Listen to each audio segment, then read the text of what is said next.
शोक प्रस्ताव आहे ना.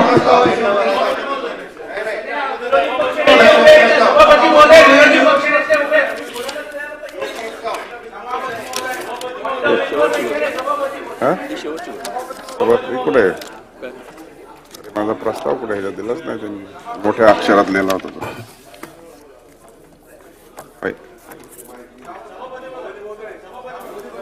विरोधी पक्ष नेते सभापती महोदय, एका मुद्द्याकडे तसा आपल्या सभागृहाचा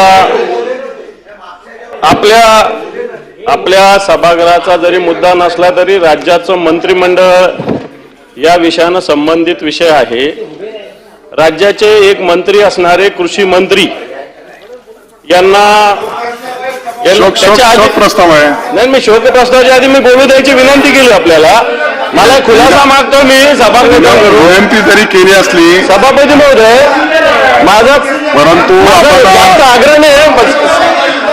अधिवेशनाच्या पहिल्या सभापती महोदय, विधानसभेच्या सदस्याच्या संदर्भामधला विषय आहे तो खालच्या सभागृहात होईल ना, जास्त आणि आपल्याला बोलायचं असल्यास उद्या बोलता येईल. सभागृहाच्या नेत्यांनी खुलासा केला तरी चालेल. माझं म्हणणं असं आहे की एक कृषी मंत्री, विरोधी पक्ष नेते आपल्याला हा प्रस्ताव एका मंत्र्याला शिक्षा झालेली आहे आणि या शिक्षेला कोणत्याही प्रकारची स्थगिती आतापर्यंत नाही. 2 वर्षाची शिक्षा झालेली आहे. तर सरकारची याच्यात भूमिका काय? सरकारची याच्यात भूमिका काय? जरा सभागृहाने सरकारने जर पाहिजे होता. शोक आपण मी शोक प्रस्तावानंतर बोलता येणार नाही म्हणून मी आपली परवानगी मागितलेली आहे. परंतु एका मंत्र्याला शिक्षा झालेली आहे. सभापती महोदय, विरोधी पक्ष नेते, आपण जो प्रस्ताव मांडला आहे ते विधानसभेत आपण जी काही सूचना किंवा जी काही इन्फॉर्मेशन आपण सभागृहाला ज्ञात करून देत आहात तो ते सन्माननीय सदस्य आणि मंत्री खालच्या सभागृहाचे आहे. तो विषय खालच्या सभागृहात येईल आणि त्यानंतर आपल्याला देखील दोन्ही हाऊसचा मंत्री असतो, परंतु सदस्य खालच्या सभागृहाचे असल्या कारणानं आपल्याला हा विषय दुसऱ्या आयुधाच्या मार्फत देखील मांडता येईल. सभागृहाचे नेते उपस्थित आहेत.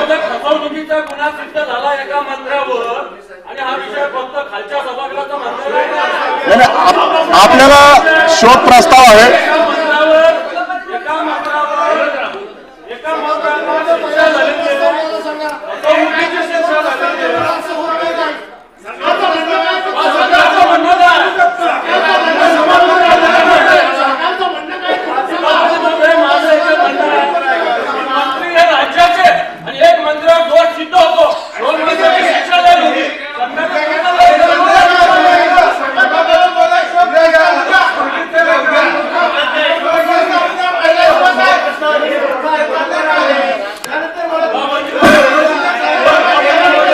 मला वाटतं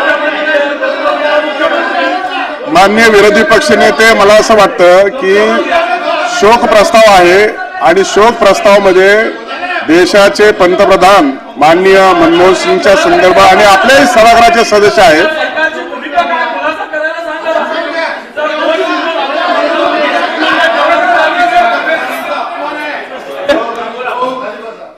सभापती महोदय,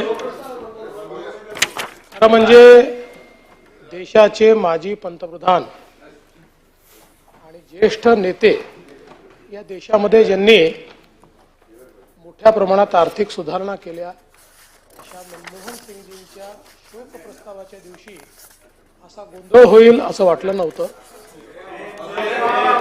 तथापि माननीय विरोधी पक्षनेत्याला मी एवढंच सांगू इच्छितो की आपण मंत्री महोदयांच्या संदर्भात जे मांडता आहात त्या संदर्भात कोर्टाने सुनावणी पूर्ण केलेली आहे आणि क्लोज फॉर ऑर्डर ठेवलेला आहे.